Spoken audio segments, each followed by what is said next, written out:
呦，吓死了，吓死了！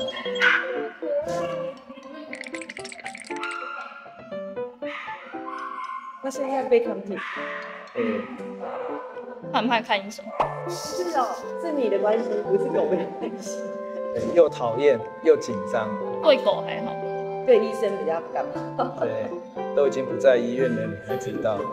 你看到咳嗽的这个症状，通常比较大的问题还是在它这个支气管自己本身的问题。那有时候它不见得支气管本身有疾病，而是说，譬如说，就像你刚刚注意到的，在天气变化、忽冷忽热，或是实际上湿度上面的变化的时候，都有可能会刺激这个支气管发生症状。那这个支气管出现症状的时候，就是你会看到它有咳嗽这个表现。我会请你先稍微记录下来它发作的时间，譬如说是在几月份。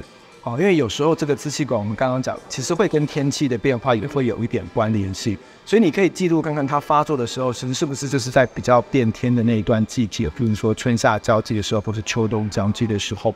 如果是这样子的话，只要它的频率没有再增加，那通常你先可以不用太紧张。可是如果你发现就是它出现这个症状的时间其实没有特定，比如说1月、4月、8月、12月都可能会出现，那可能它实际上其实就跟自己的支气管本身有一些病变就会有关系。可是先不用太紧张，就是说支气管有病变是马上就要做处理，也不用。如果它的频率其实都是少的，就是你好久几个月才看到一次，那其实你可以等到你差不多要去做一般的健康检查的时候，记得提醒兽医师他有这个咳嗽的症状，他们通常都会拍一张 X 光片去确认一下，记录一次他支气管现在的状态。这些影像其实是跟之后当他出现问题的时候来做比对的时候要比对。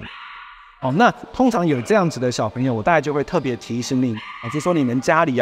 尽量减少有一些很重的味道的刺激。因为有这样子支气管的小朋友，他对味道也可以相对的比较敏感，所以包括什么？有些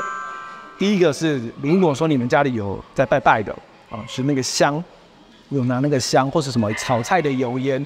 或是你们家里有喷什么香氛剂的或是除臭剂的，或是有人在喷香水，或是有人在抽烟的话，尽量就是在有那些味道的时候，它要比较远。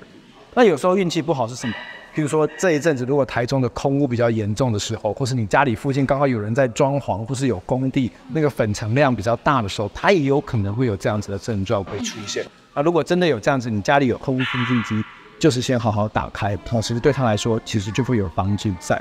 其实这件事情稍微注意一下下。所以原则上目前没有什么你先马上就会需要担心的事情，倒是都没有。今天回去要好好奖赏他一下，他应该吓死了。闻得出医生的味道，应该还是知道，甚至是在季节变换的过程当中会出现一些流眼泪、打喷嚏的过程。这时候新手妈咪不用太紧张，如果1-2周之后病程没有办法好转，记得寻求兽医师的帮忙。